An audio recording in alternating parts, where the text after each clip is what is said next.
रणनीती न्यूज चॅनलला आजच सबस्क्राइब करा आणि रहा अपडेट। नवी दिल्लीच्या जागेवरून अरविंद केजरीवाल स्वतः पराभूत झाले आहेत, तर मनीष सिसोदिया, सत्येंद्र जैन हे देखील पराभूत झाले आहेत। आता हे सर्व घडले याचा अर्थ भाजपने नक्कीच मोठी खेळी खेळत मतदारांचा विश्वास जिंकला आहे।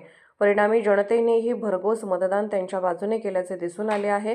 त्यातील नेमकी कारणे काय हे जाणून घेऊया। निर्मला सीतारामन यांनी लिहिली विजयाची शौर्यगाथा।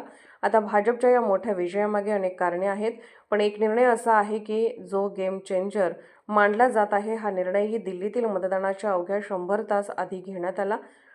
एकीकडे दिल्लीत निवडणुका होत होत्या, तर दुसरीकडे अर्थमंत्री निर्मला सीतारामन यांनी देशाचा सर्वसाधारण अर्थसंकल्प सादर केला होता।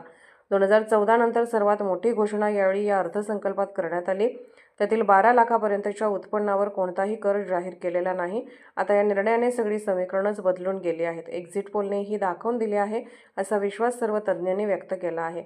मध्यमवर्गाची मते भाजपला मिळवण्यात यश, किंबहुना दिल्लीत मध्यमवर्गीय मतदारांनी डी पक्षाकडून काहीच मिळत नव्हते, तिथे आम आदमी पक्षाकडून ते काँग्रेसपर्यंत केवळ मागासलेला समाज, मुस्लिम आणि इतर जातीवर विजय मिळवण्याचा प्रयत्न करत होते।